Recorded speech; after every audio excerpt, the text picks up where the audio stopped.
meet us.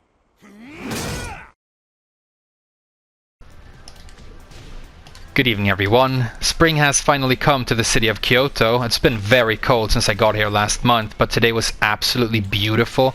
I think something like 17 degrees or so in the shade. If you're one of my American viewers, that obviously doesn't mean much to you, but I think that's about 60 or so by your measurements, which isn't bad at all for Japan this time of year. I obviously spent this beautiful day inside doing about 9 hours of office work, and now I'm in the dark dampness of my room, playing video games like a fucking vampire. Speaking of which, I've been wanting to penetrate Alisa for a while, and I'm not talking about the fact that she obviously loves DPs either. I'm talking about the fact that her Season 2 changes felt very strange to the few of us who actually play her. She was kind of a weak character according to most people before Season 2, and then in Season 2 they nerfed some of her most important moves, the few exceptionally powerful moves that she had, and so at that point she just became so much of a headache that I dropped her completely, but I've always been meaning to come back for a second look at her because I want to understand how you're supposed to play her these days and if the developers are actually trying to, you know, sabotage the character. So I've been playing her a lot this week. I've been watching some of the best players in the world, and I feel like I have a handle on how she's supposed to be played right now. That doesn't mean that I agree with all of the changes. I think like half of them should be reversed, honestly, but there is sort of an underlying philosophy for how she was changed, and I want to explain that in the video and also talk a little bit about the character generally because I have a lot of love for her. She's very special, you know, community created Tekken original character, the first, you know, fireball character ever in Tekken. And if you never played Tekken Revolution and you don't know that story, it's very unique and very strange, but I think Alisa is cool and I really like her despite the fact that she's extremely thankless to play, let's say. Anyway, I'm not going to go through the entire list of patch notes all over because they're old at this point, but you had, first of all, some of the hitboxes on your DPs, so EXDP like that and DP2 like that. If you get a hit with those, your opponent is now going to be sucked into the move and they're going to eat the whole thing, which is, I assume, the way they were supposed to work in the first place, so I don't really consider it a buff as much as I consider it a bug fix, really. And then the only two real buffs that you got was more damage on your ass, which doesn't really matter that much in my opinion because generally you want to punish with one jab DP2 anyway. And then your while standing 2 was made safe. It went from -12 to -9. I think this move has to be safe in order to be usable, but it is cool, I guess, that it is now because it's a counter hit launcher. You can use it to get out of full crouch, and you do spend a lot of time in full crouch because you have these good down jabs that you use to cancel into all kinds of dive kicks and stuff, so that's pretty cool, I guess. But apart from that, your back 1-2, which was very good for the tracking properties, was completely changed. It's linear now. You're going to get sidewalked for this all the time, especially if you do the final extension, which is still very walkable. And then your EX dive kick had its damage slashed like in half, which was very strange because it was a very good move, but the damage was like just vanilla flavored normal combo damage, and now it doesn't even do that, so I don't know why that damage nerf was needed. But let's talk a little bit about it because I think I understand it better now, so to speak. Basically, I think the way Alisa has changed is that she needs to strategize differently around how she uses her blood meter. And the reason I say that is she has this super, right, that wasn't used very much in Season 1 because it wasn't very good. It's called the Bloody Horn, and it didn't do all that much for you, whereas now if you do get a DP2 off of a one jab or like a down 3 like I showed you right there, both are guaranteed by the way, you can turn that Bloody Horn into a full combo, and turning an unseeable low and a one jab into a full combo is very powerful. It's extremely high risk, it's execution intensive with the character, but it is something that you're going to have to sort of strategize towards, and now that means that you have a sort of final destination, a goal that you're working towards as you're accumulating bar, whereas previously, because your EX dive kick was so powerful, you would kind of accumulate one bar and then just try and set up or just throw out an EX dive kick, and a lot of the time, because it has such good evasive properties, you'd get something there, and that was the way you generally wanted to spend your bar. I think I spent something like 80% of my bar on EX dive kicks in Season 1. I didn't play a very advanced Elisa or anything. I'm kind of trying to improve my execution and do the more difficult stuff with her now. It's really cool and really enjoyable to work on, even though it does take a lot of practice mode. But yeah, I think maybe this took a little bit too much space in her EX meter usage, and so I think the fact that they nerfed that and made the Bloody Horn better is so that you're incentivized to work towards the double bars, as opposed to just spending the first one you have whenever you can. And so the general strategy with Elisa these days, based on looking at the best players in the world and just what I've learned using her during this week, is that around when the round starts, you're gonna use the very, very few, because your move list is tiny, right, and your useful move list is even smaller. You're gonna use the few safe good tools that you have to poke and harass the opponent while accumulating bar. And so you have a trifecta of 3 extremely important moves that you use that for. The first one is the 442, your Demon Paw. I think it's called the Bloody Claw, at least in Japan, for Elisa. And this is the move that you have to cancel by holding back, otherwise she goes into dangerous sleep stance, which isn't dangerous. Well, it's dangerous for you. I guess maybe you could use this to accumulate bar and be cheeky. I'm gonna try it out because it sounds like fun, but it's just another example of like one of your main mid pokes and whiff punishers. You have to actually cancel not to do something stupid with her, so it really is a character that takes a lot of work overall. But that's the one move. It's a fast whiff punisher. It's a really good just harassment tool, poking tool. It's very safe. It's an extremely good move, and you should use it a lot. You can use it out of sidestep. It's really, really nice. So kind of like a Demon Paw, kind of like Lariat from Bob, although not quite as good, but not entirely shitty either. And then you obviously have Fireball 2, the Dark Wave, and this is great for just building bar, stalling, looking for stray hits with the opponent, harassing them. And then it also causes them to constantly sidewalk, and that is what sets up the final move of this trifecta, and really the most important one, which is the 4-4-3-4. This is like the most important move in your move list, in my opinion, and if it didn't function exactly the way that it did, I think the character would be basically unusable. The 2 important factors are that it's safe, first of all, which is extremely important, and then that it is that it actually jails. If you could block the first high right there and then duck the second, the move pretty much wouldn't be useful in high level competition, but the fact that it jails means that it is very dangerous. And so when people are sidewalking looking for your fireballs, you catch them with this, you get combos, you carry towards the wall, and it's really, really good. And so you're doing these moves and waiting for those 2 bars to accumulate. If you do find yourself in close-up scrambles, it's not where you specialize, but you do have stuff like a very good down jab that cancels into dive kick 4. You can use instant dive kick 4 to do funky things, although that's very hard and something you have to really work on. So you can use that to survive in the close range scramble, but mostly you're using these moves and waiting for those bars. And there are 4 sort of golden opportunities that I've listed in my notes here where you might want to use one of your bars instead of saving up for that double bar and trying to go for a Bloody Horn. And so the first one of those opportunities is if you find yourself at the wall like this, maybe at the end of a combo, and you're applying pressure towards the wall, down 3 into quarter circle back 1+2 is still extremely, extremely good. The fact that you can get a high damage wall splat off of an unseeable low like this, it's almost unheard of in Tekken. It's so good and so rare. So that's extremely, extremely good. And if you're playing at a higher level, as long as you're mixing in a healthy amount of mids to keep the opponent guessing, because it's unseeable, because that combo is really high damage, it's just fantastic. So that's definitely something that you should be thinking about a lot when you're anywhere near the wall. And you can use it in the open if you need to end the round and you just need a really chunky low. Spending some meter here and getting 40 off of the unseeable down 3 is very good. Just definitely make sure that you do clean hit this like I'm doing here, because if you don't, then you're gonna get blocked and punished, and it's not good for you.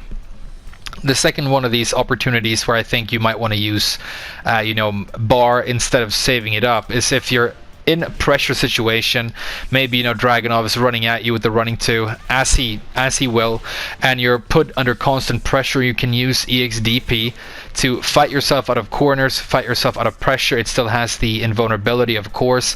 It's very risky. It's launch punishable. If you're not confident in your read, then maybe don't use it that much. But if you are, it's kind of like going for a rage art, but not quite. But it's a similar situation. You need to know that the opponent's going to keep on swinging, but if you do, then this is still a decent enough option. The third one I want to mention is I still think EX Dive Kick is a great tool to throw out for its evasive properties. So you should use this, in my opinion, kind of like a backswing blow. It also has the low crush, so very good evasive properties. And when you think your opponent's going to do something short range, like a fast jab or something, you know, or maybe just a fast low poke, dip out with this. And even though the damage isn't huge, it's good enough that it's worth the bar. Most of the time you can instant this the same way you would instant a dive kick 4, which makes it come out a lot faster, and so that's something to practice. Pretty good, but I mean, you're not going to use this nearly as much as you would in the previous season. And then the last one I mentioned is the interesting one, and this is the one that is like completely new and unique to the new season, which is, and this is the reason I think they've changed your EX Fireballs. So the EX Fireballs will force you into an EX Moonglide that doesn't cost meter when you throw it out, and that's very strange. Like, all the Alisa players were like, why can't you just give us the option? Why do you have to force us? But I think I sort of get it now. So if you're around here and your opponent's going to block the first hit of EX Fireball from this range, then you get a Moonglide mix-up because of the block stun. And so if we put her to Lily to first option guard here, if I do this and then I come in with this mid here, the Moonglide 2, that's actually her wall bounce move. And so what this means is if you make your opponent block the first fireball here, then you're going to lunge straight at them with a very powerful wall bounce. And so that's a new and interesting way for you to apply pressure when you're sort of at a pretty spaced out position towards the wall. And so wall bounce isn't a mechanic that really worked out a whole lot, even though they seem to be buffing it and caring more about it with the new characters. You know, the changes coming to Alisa and what we've seen with like Negan and Julia so far, they seem to have really powerful stuff for wall bounce. And so they want to push this mechanic for Alisa, and so they've changed their EX Fireball to be a way to force the mix-up here, and you can get powerful wall bounce stuff. I don't exactly know what you want to do for the combo just yet, but I think if you're out here, back 4 into quarter circle, back 2 seems really good. And if you're kind of close like this, I think just standing 4 to put them back on the wall is good, but that's for another video. Maybe we'll do some sort of combo tutorial for the character at some point, who knows. But you can see that that's not super powerful, but it's not weak either. And so that's another option where you will consider spending, you know, 1 meter and foregoing the double meter. But then if you find yourself with 2 bars, which you will a lot of the time, you haven't found enough incentive to waste your bar early, and you're sitting on 2, well, basically now it's an issue of trying to get a Bloody Horn in there and turning a generic poke into a launcher for you. And so if your opponent does something when you're at 2 bars that is punishable by like anything, you know, 10 or up, you're going to do the 1 jab into DP2, got to turn off block here. Like that, you're going to turn that into a launcher of your choice. You have a couple of different options for the combo, but you can do something like that. Wall combo on top of that would have been pretty decent damage. And if they aren't going to like run at you and attack you with something punishable, then you can, of course, go up, get a clean hit down 3, and you can turn that into a combo. And so now there is a sort of end game for your meter usage, and you are incentivized to have those two bars, and I think that's pretty cool. I'm pretty sure this is sort of what they were trying to go for. And so that's what I think is like the general dynamic of a round playing Alisa at this point. And if you lose the round when you're trying to do this, you're going to carry those 2 bars into the next round, and now you can be dangerous right from the bat, which is pretty cool. And so having sort of realized how her strategy has morphed over time, I kind of have some more respect for the way she's designed at this point, and it has made me really want to play her a lot more. So I will be playing some Alisa going forward, because I've really missed her, and I think she is very, very special. If we're going to talk a little bit about why I don't think anybody uses this character, well, first of all, she's extremely high execution.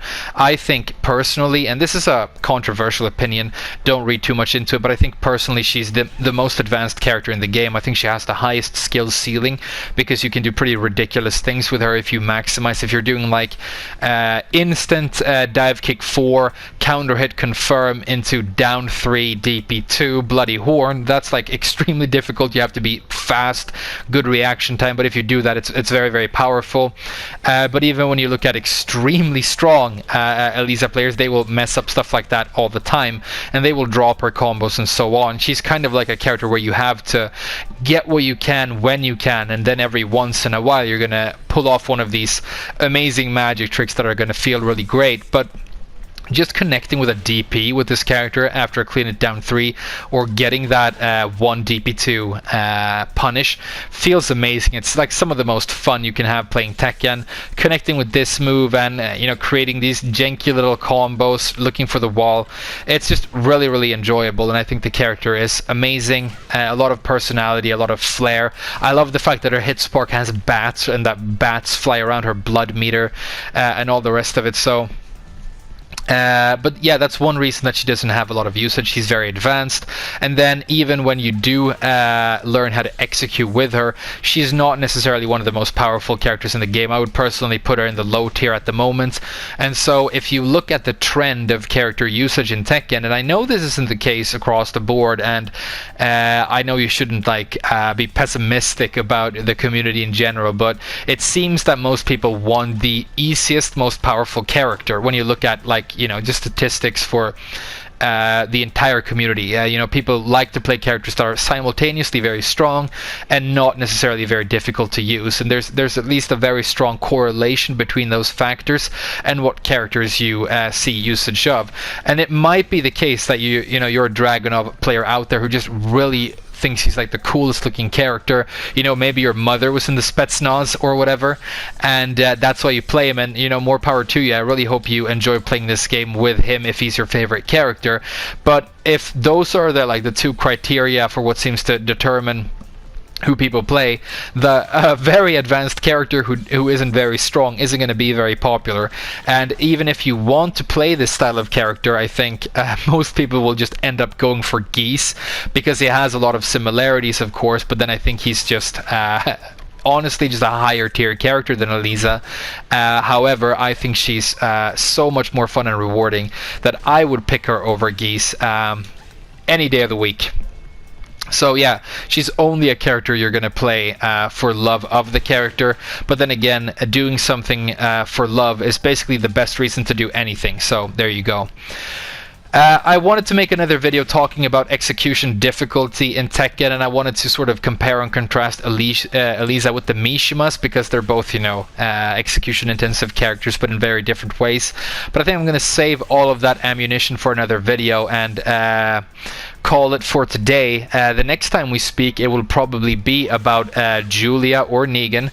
2 days until they drop. It's going to be very exciting, and I've actually gotten a rare day off of work, so I will be messing around. We're going to do practice mode and looking at the move list. We're going to try and learn some combos. We might even go online, and then if the characters tickle my fancy, then we might even start working on some tutorial content for them. But it's going to be very exciting, because out of all the character releases that we've had since Tekken 7 came out for console, this is the first one where I'm genuinely interested in playing both characters coming out.